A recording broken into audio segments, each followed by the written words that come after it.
Hello guys, welcome to this new tutorial of the series PHP, and you are watching the include and require statements tutorial. So let's get started. The include or require statement takes all the text or code or markup that exists in the specified file and copies it into the file that uses the include statement.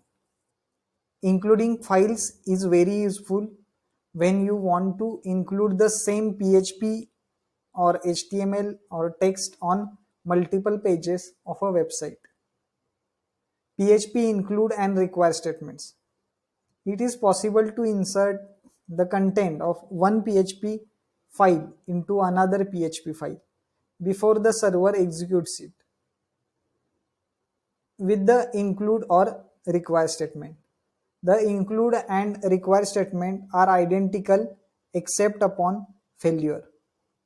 Require will produce a fatal error, okay, that is e underscore compile underscore error, and stop the script. Include will only produce a warning, that is e underscore warning, and the script will continue. So if you want the execution to go on and show users the output, if even if the include file is missing, use the include statement. Otherwise, in case of framework or CMS or complex PHP application coding, always use the require statement to include a key file to flow of the execution. This will help avoid compromising your application security and integrity. Just in case one key file is accidentally missing. Okay, this is very important for include and require statement in PHP. That's why I have made this video tutorial for you. Next, including files saves a lot of work. This means that you can create a standard header, footer, or menu file for all your web pages. Then when the header needs to be updated, you can only update the header include file. Syntax is include in single quote file name or require in single quote file name. So let's see the example. Okay, so this is the simple example of include or require. Okay, include is similar to require.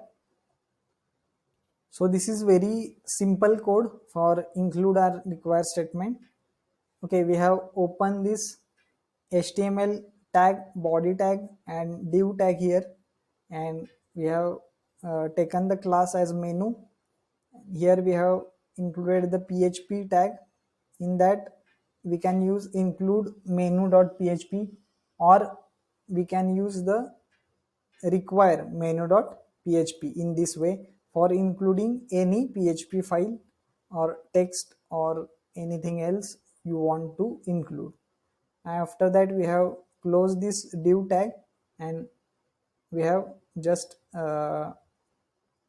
written some letters here, that is thank you for visiting my world in h2 tag, and php so html paragraph tag is open and close and break, and we have closed this body and html. So what here we have done, that is we have included the menu.php file in this our include.php code. We can include this php. So after seeing the code, we will execute this code with the help. First the menu.php is printed, then this include.php will execute. So we will see what is there in menu.php. Okay, here just we have inputted header 1 as welcome to my world, and it will print the welcome to my world in big heading, then it will print the this thank you for visit in my world in h2, that is in small heading. Okay, this is the output for this statement. Thank you for watching this video. Also do like, comment and share this video to your friends. If you are new to the channel, please do not forget to subscribe the channel, as it motivates me for further videos. Keep learning, keep watching. Thank you. Jai Hind.